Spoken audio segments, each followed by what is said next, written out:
परियों की कहानी अक्सर आपने सुनी होंगी या फिर किताबों में पढ़ी होंगी या आपके दादा दादों ने आपको सुनाई होंगी। लेकिन आज मैं आपको एक ऐसी पर्वत की कहानी सुनाने जा रहा हूँ जहाँ परियां रहती हैं। यहाँ एक नहीं बल्कि कई परियां रहती हैं। क्या है इस पर्वत का रहस्य और क्या है इसकी सच्चाई, चलिए दोस्तों विस्तार से जानते हैं। दोस्तों, परियों का यह देश उत्तराखंड में स्थित है। यहाँ एक पर्वत है जिस पर्वत का नाम खेट पर्वत है।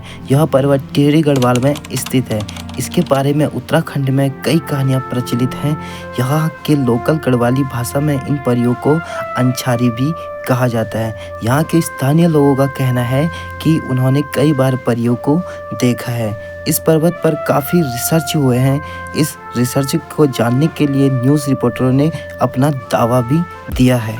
दोस्तों, यह पर्वत थात गांव से 5 किलोमीटर की दूरी पर स्थित है। यहाँ के स्थानीय लोग अंछारियों के रूप में इन्हें पूजते हैं। यहाँ पर जून के समय में मेला भी लगाया जाता है।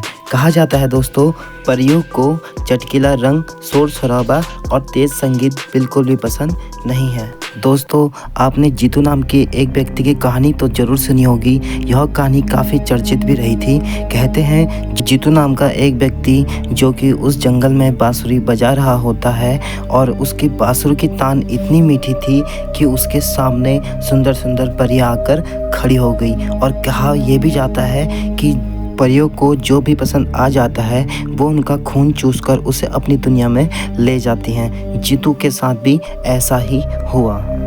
अमेरिका की मैसाचुसेट्स स्टेट विश्वविद्यालय ने इस पर्वत पर शोध किया था।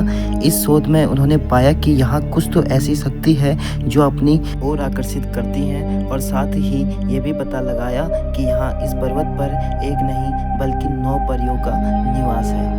दोस्तों, जाहिर सी बात है, जिस क्षेत्र को परियों का देश कहा जाता है वह देखने में बेहद सुंदर और स्मृति होगा। खेट पर्वत भी बिल्कुल वैसा ही है।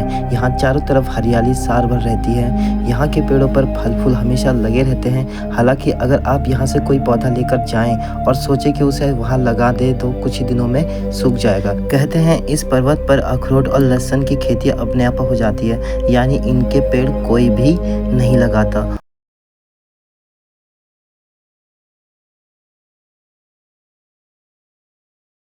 वाकई दोस्तों, अपने आप में एक अलग ही तथ्य है।